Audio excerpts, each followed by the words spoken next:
batanti wesi wera mi ando tajiji batanti wesi wera mi ma batanti wesi wera mi ada wera mi ma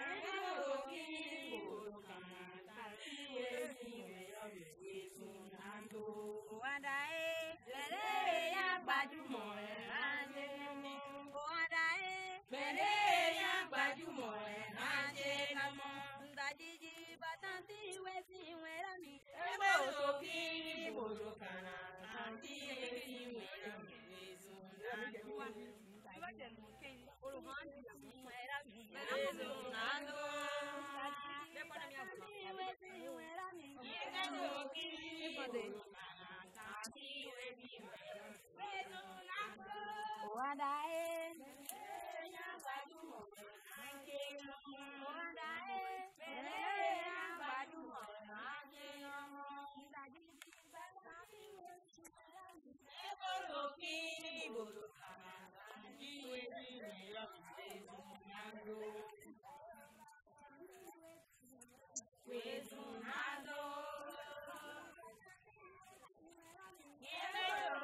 Le régime coopératif concerne les groupements qui collectent les matières premières qu'on transforme, qui est la graine de Kenkeliba. Le régime société, c'est un régime pour commercialiser le produit que la coopérative transforme, qui est le thé cassia.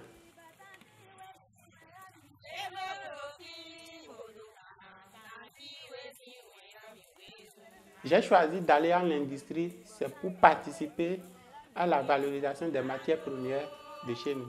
Si toi tu transformes, tu exploites des gens, tu apportes une valeur ajoutée au pays, tout ça là, ça rentre dans le développement. Au moins de mon petit taille et mon petite expérience, il faut que je contribue à mon pays par quelque chose. Parce qu'il y a d'autres filières dans le pays qui est filière riz, filière coton, ainsi de suite. Mais pour évoluer, si on évolue bien sur Kenkeliba, on aura filière Kenkeliba au pays un jour.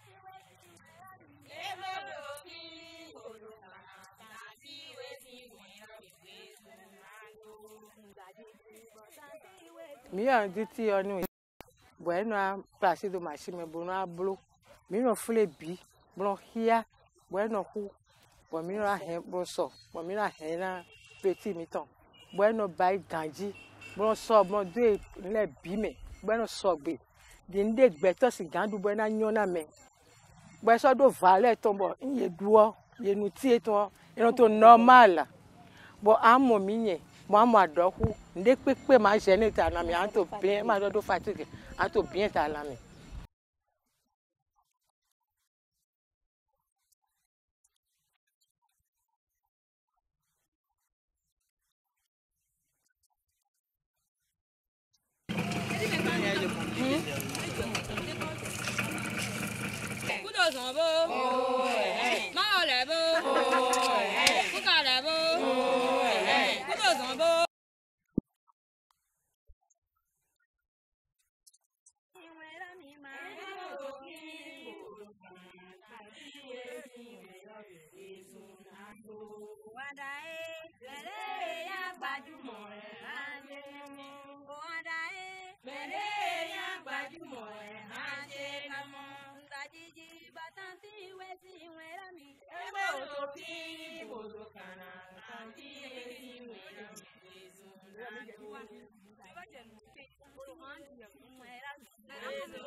Wadae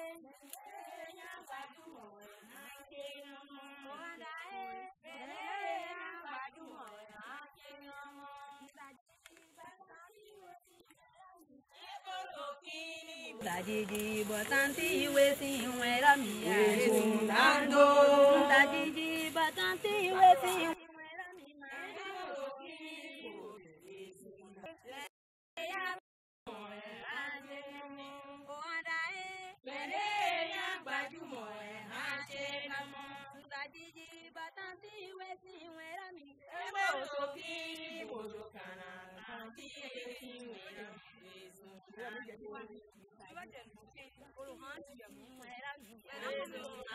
Ça combat l'indigestion et fait l'estomac. Ça purifie aussi le sang.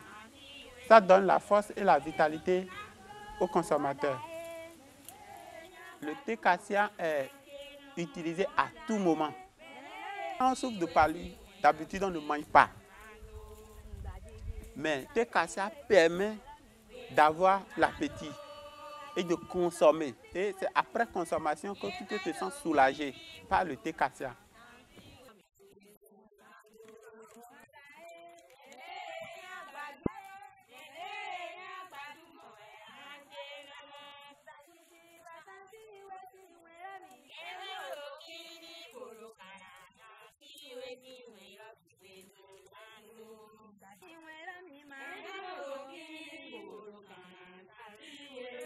J'ai vu que quand j'ai commencé par le prendre, vraiment ça a réglé certains maux à moi. Je le prends aussi bien à titre préventif qu'à titre curatif. Tous les domaines, j'apprécie ce thé. Ce n'est pas de la publicité, je vous en prie. Parce que ça me déconstipe. Je vous en prie, vous voyez mon envergure, n'est-ce pas? Avant, j'étais tout le temps constipée. Mais dès que j'ai commencé par prendre ce thé, les problèmes de constipation ont cessé. À pareil moment, si vous arriviez ici, j'étais tout le temps en pleine crise de paludisme. Depuis un certain temps, je me suis retrouvée. Donc, je le prends aussi bien à titre préventif que curatif. Dès que j'ai un petit bobo du tube digestif, je consomme mon thé et je suis OK. Sur le tube digestif, ça fait vraiment du bien. Le thé, ça me fait du bien, moi.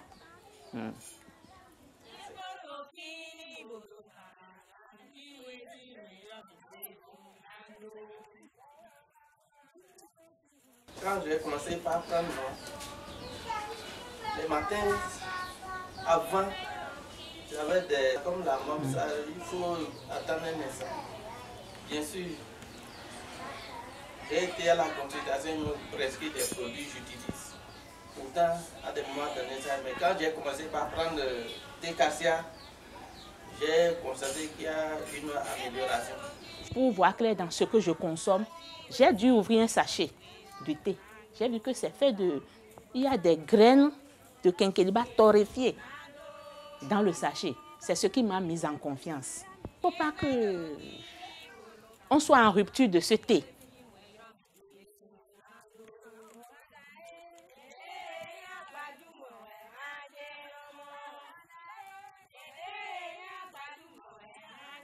En ce qui concerne les Béninois, ce n'est pas tout ce qui est importé qui est bon.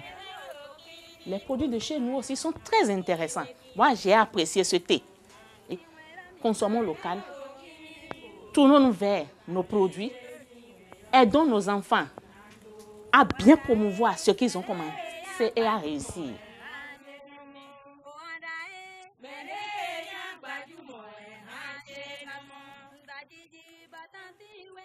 Je demande à tous les Béninois de placer leur confiance au produit qu'on a innové pour eux, qui est le thé cassia.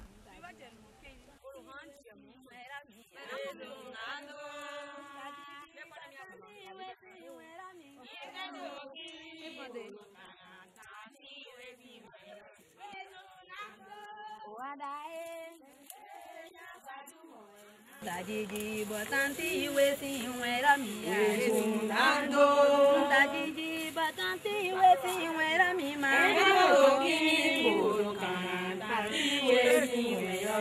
esunando. Tajiji batanti wesi wera miya esunando.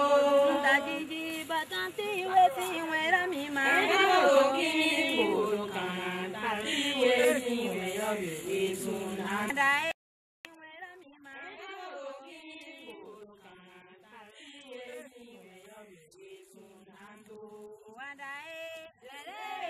Gbajúmọ̀ ẹ̀ máa ń ṣe mú. Ó wá dá ẹ́. Bẹ̀rẹ̀ yá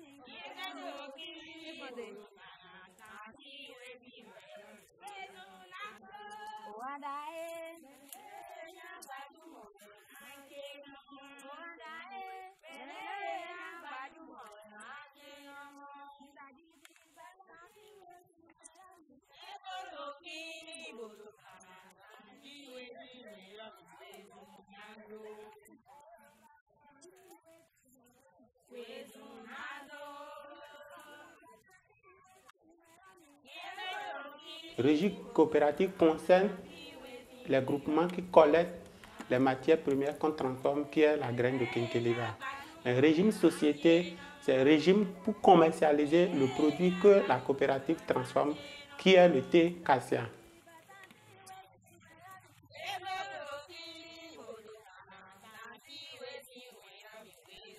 J'ai choisi d'aller en industrie, c'est pour participer à la valorisation des matières premières de chez nous. Si toi tu transformes, tu exploites des gens, tu apportes une valeur ajoutée au pays, tout ça là, ça rentre dans le développement.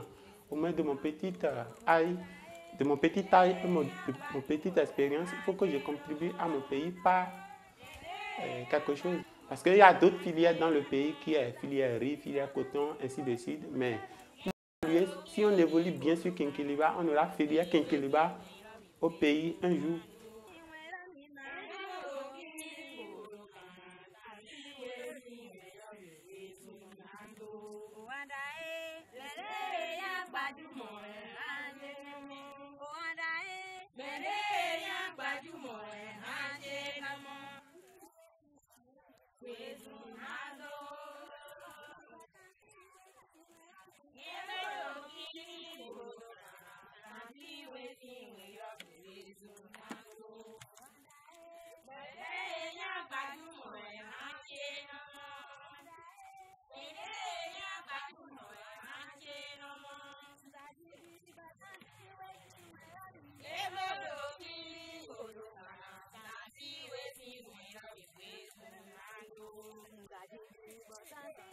Mi a dit bueno a place do machine bono a blo mi no fle bi blo hia bueno ku bo mi ra he bo so bo mi ra he na petit mi ton bueno bai ganji blo so bo de le bi me bueno so gbe di nde gbe to si gandu bo na nyon na me bo so do vale ton bo ye duo ye nu tie ton e to normal bo amo mi yen mo adoku nde pepe ma je ni ta na mi an to bien ma do fatigue an to bien ta la mi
Tajiji batanti wesi wera miya sunando tajiji batanti wesi wera miya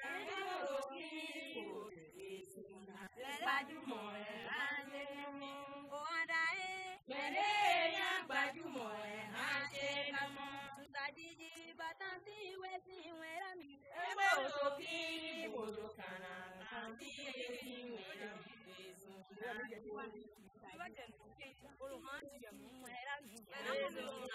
Ça combat l'indigestion et faiblesse de l'estomac. Ça purifie aussi le sang. Ça donne la force et la vitalité aux consommateurs. Le thé cassia est utilisé à tout moment. Quand on souffre de palu, d'habitude on ne mange pas. Mais le thé cassia permet d'avoir l'appétit et de consommer. Et c'est après consommation que tu te sens soulagé par le thé cassia.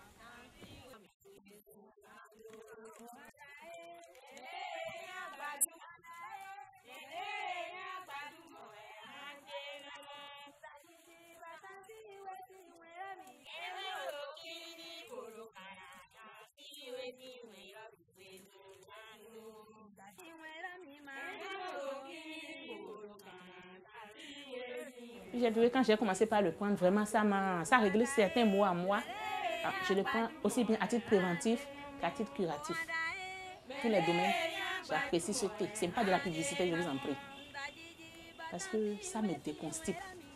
Je vous en prie, vous voyez mon envergure, n'est-ce pas? Avant, j'étais tout le temps constipée. Mais dès que j'ai commencé par prendre ce thé, les problèmes de constipation ont cessé. À pareil moment, si vous arriviez ici, j'étais tout le temps en pleine crise de paludisme. Et depuis un certain temps, je me suis retrouvée. Donc, je le prends aussi bien à titre préventif que curatif. Dès que j'ai un petit bobo du tube digestif, je consomme mon thé et je suis OK. Sur le tube digestif, ça fait vraiment du bien. Le thé, ça me fait du bien, moi.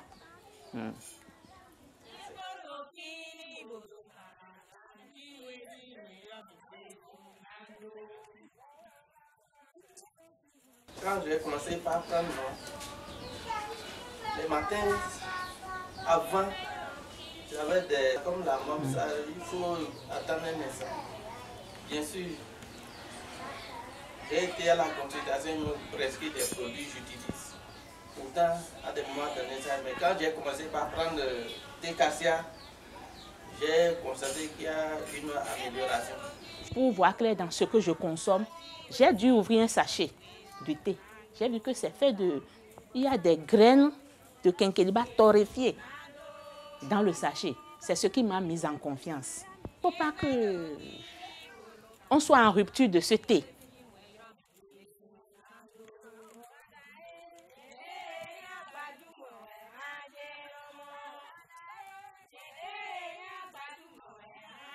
En ce qui concerne les Béninois, ce n'est pas tout ce qui est importé qui est bon.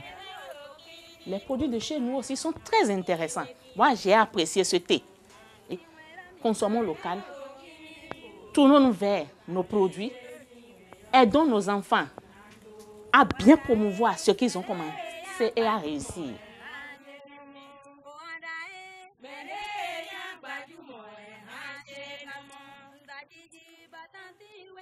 Je demande à tous les Béninois de placer leur confiance au produit qu'on a innové pour eux, qui est le thé cassia.